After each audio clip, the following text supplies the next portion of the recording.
Hello everyone. Second workout of the week is going to be a circuit. So to go over a circuit again, 45 seconds per exercise. I've split them into two groups. So in each group you have 4 exercises. All right, so you're going to run through say group 1, the exercise 1 for 45 seconds, then 2 for 45 seconds, 3 for 45 seconds, 4 for 45 seconds, and then back up to the top, and you're going to do that again. You do it 4 times. So it'll be 16 exercises per group. All right, if you got to take a break in between exercises, take a break. If you've got to take a break in between when you've done your 4 exercises and you're going back to do it, start it again, by all means take a break, track that, right? That'll give you the ability to track progress, because the goal obviously is to cut down on our rest periods, keep that elevated heart rate. But on the flip side, you don't want to sacrifice form, technique for speed, right? There's no benefit to it. So for today, group 1, we're going to do an in and out squat. We're going to do a plank with a knee tap down. We're going to do an opposite hand, opposite foot sit up, and we're going to do inchworms. Okay, so on our first video of this week, we did a drop squat. The in and out squat is kind of the next step to that. Okay, because the drop squat, you're starting in the middle and you're driving out and then dropping into that squat and then just jumping back to the middle. Well, what you're going to do with an in and out squat is you're going to squat in the middle, drive out, squat on the outside, back in the middle. Okay, so I'll show you what an in and out squat is. So to start it off, you're just going to drive to the outside and do your squat. So I'm going to go into my actual squat position, my normal squat position when I drive out. Again, focus on foot pressure. You want to land mid to heel on your foot, and you want to be pushing through that full foot, big toe, back heel, drive it in, lock it in like the claw, core tight, shoulder blades back. Okay, so this is what it's going to look like. All right, into my squat, squat, squat, squat, squat, squat. Okay, so you can see I'm going into my normal squat position, then back in tight, back out, back in tight, back out. Okay, so cushion that landing. And again, when you come in tight, a lot of people, even myself at this point, I know there's some areas where I need to work on my mobility recently. I've been slacking. But you'll notice, you may not be able to go down as far into that squat because there might be some tightness. That's fine, right? Just make sure you go as low before you feel that lock, before you lose that lock, that tennis ball between your shoulder blades, right? So here, here. Okay? So, all right, a little tight there, I can feel it. So I'm not going to drive down as low as I would for my regular squat, okay? All right, so that's in and out squats. Again, remember you're cushioning that landing. The next one we are going to do, just a variation on that. If you don't want to do the jump, you don't have to do the jump. So do a squat tight, step out, squat, step in, squat, step out, squat. So that gives you a variation on the actual in and out squats where you're jumping in and out. Just if the jumps aren't doable for you or aren't safe for you. Okay, so the second one is a plank with a knee tap. So you're going to get in your plank position. All right, hands spread out wide. You're going to push through that full hand. Get them underneath your shoulder blades. Core tight, shoulder blades back. I'm going to pull my elbows in slightly to create that torque. Get into my plank. And now, all you're going to do from this plank position, gotta get my hands underneath my shoulders, is touch those knees down, drive back up. Touch those knees down, drive back up. Okay? Don't drive your butt up. Keep that upper body locked tight. So you can see even myself, butt's a little high there. Down, drop. There, that's better. Down, up. Down, up. Okay, so don't get your butt way up there. Try and keep that upper body fairly stationary. Drive. So you're really putting that onus on your lower half to drive you back up. Okay, now, if you don't want to do your planks on your hands, An alternate movement to this is get on your elbows, your butt down, touch your knees down, drive up. Touch your knees down, drive up. Touch your knees down, drive up. Okay, so you have some variation there. But that is your plank with a knee touch. Okay, we're working on that explosive movement driving up. Okay, so slow down, touch those knees softly, drive. Okay, slow down, touch those knees, drive. All right, opposite hand, opposite foot, sit up. Okay, so for this one, the ideal, you're always going to be touching the outside of that opposite. So if I'm using my right hand, left leg outside of the foot. Okay, so ideal is a scissor movement where you're driving up, drive up, drive up.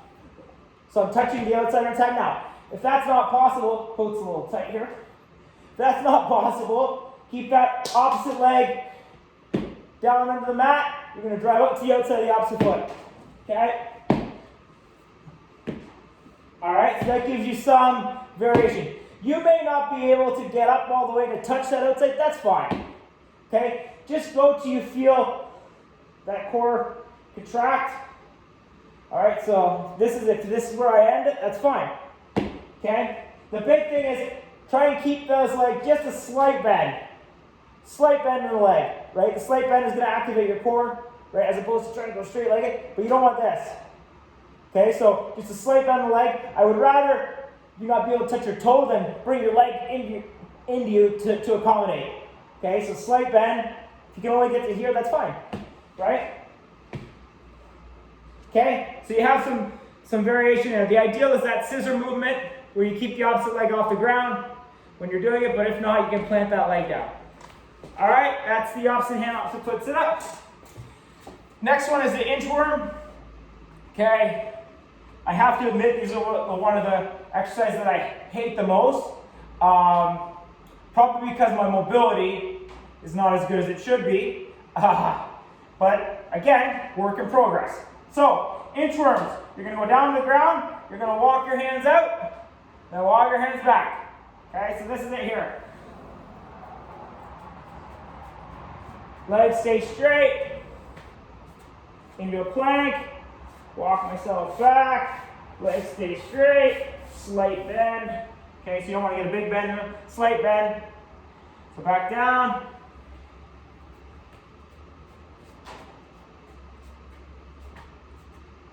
All right. Now, you may not be able to walk all the way out. That is fine. Go to where you feel comfortable. Okay, if it's only this far, that's fine, right? We don't need anybody falling on their face or nobody being able to get back in, because that kind of negates exactly what you're trying to accomplish. So, if you can only go out a couple hand lengths, that's fine, right? Remember that, and then the next time, for progression, we're going to try and go maybe 1 or 2 farther. All right, but the ideal is to walk slowly all the way out into a plank and all the way back to standing up. Okay? Don't get a huge knee bend, just a slight bend in the knees. All right, you're going to walk down all the way out and walk all the way back and stand up. Okay? That is your inchworm. So that's group 1. All right, group 2. We're going to have sprinter skips. We're going to have dips onto a chair, stair, box, coffee table, whatever you have available. Side planks to the hip raise, and long jump burpees, everybody's favorite. So, sprinter skips. All right, they're kind of similar to the lateral jumps we do. When we do a step back lunge into a lateral jump, just you're not doing that step back lunge portion. Okay, so this is what it's going to look like. Try and do it straight onto the camera without watching the camera. All right. If my right leg goes back, my right hand is going to come down, and I'm going to drive up, okay? And then I'm going to switch. Okay, so you can see my right hand's going to go down, drive, cushion. Now, if you are comfortable enough to cushion on that one leg and land, that's the ideal. Okay, so this is the ideal. Okay, cushion, control, then switch. Okay, so you can see there, you'll notice you might have a side like this right now. That needs a little bit of work. My left foot, very stable. My jump, not very good. Okay? So what to do is, when you're doing the circuit, do 5 and then switch. So this is what it would look like. 1, 2, 3, 4, 5. And then I would switch. 1, 2, 3, 4, 5. Okay? Lean a little bit. Now, if you're not able to do that, here's a variation. Land on 2, cushion. Land on 2, cushion. So drive, same way. As opposed to landing on 1, you're going to land on 2. Okay? So you do 5 and then switch. Alright? So, I want people on this one to get off the ground. If you can only do a little jump, that's fine. And then cushion with your 2, that's fine. The big thing is that lower movement, right? That movement to drive you up through. That's what we're working on, that hip drive to propel you up. So, okay, so if you can't land on 1, that's fine. Cushion, cushion, cushion, okay? Even my first landing there was a bit solid. You should really cushion that landing. So you have variation. This is again the ideal.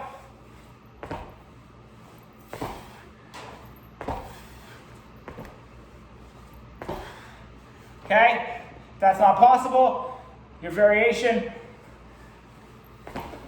catch it and go again. All right, you want to do little jumps, that's fine. 2.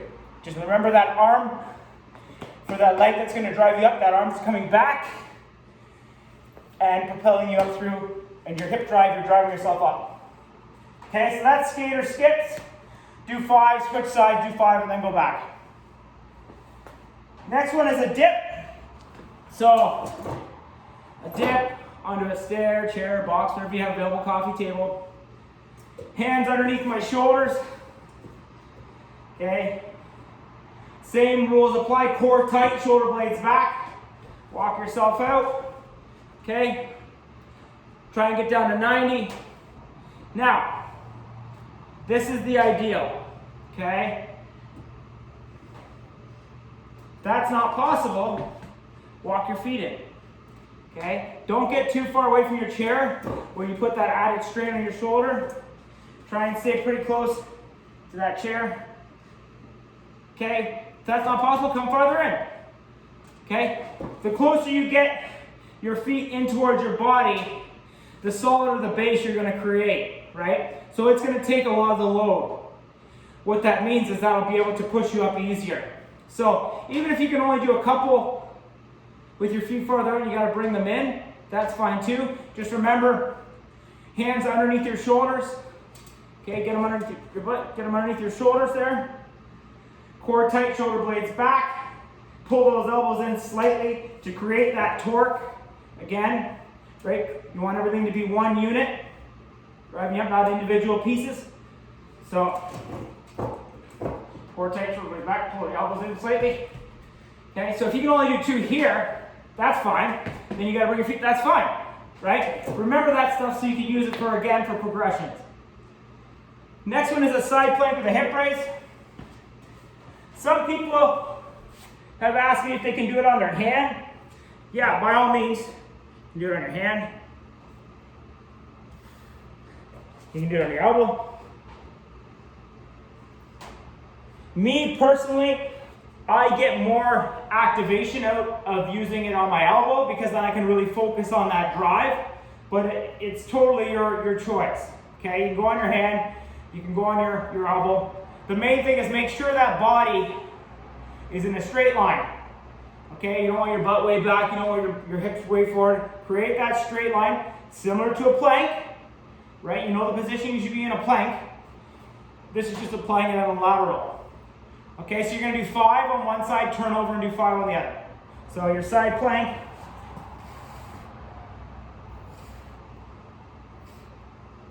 You do 5 and then you turn over. Now, where you keep that opposite hand is your choice. I personally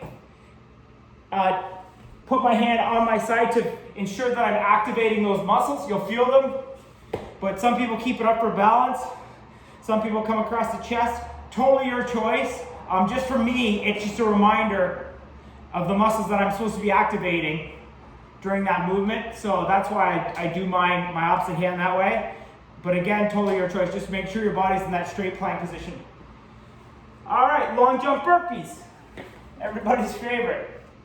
So I'll show you the ideal. You're gonna jump out, cushion, down, push up, back up, jump around. I don't wanna jump too far. Okay, that's the ideal. You don't have to do the jump to turn around, you can just step to turn around. But a long jump, cushion it, down into a burpee, like the burpee low position, push up, right back up, turn around, come back.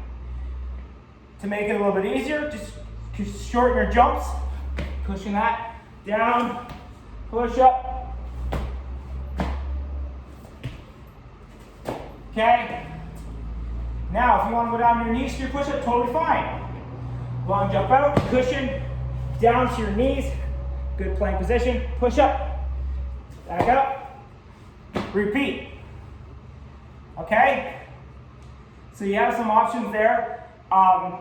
You don't necessarily need to do the long, extreme long jump, that is the ideal, but if you want to do shorter jumps and do your long jump burpees that way, that's totally fine. Okay? So, second group we had the sprinter skips, dips onto a stair, chair, box, whatever you have available. Make sure if it's a chair, it's not like a plastic chair. Use a steel one like this. Side planks to the hip raise, and then long jump burpees. So if you have any questions, let me know.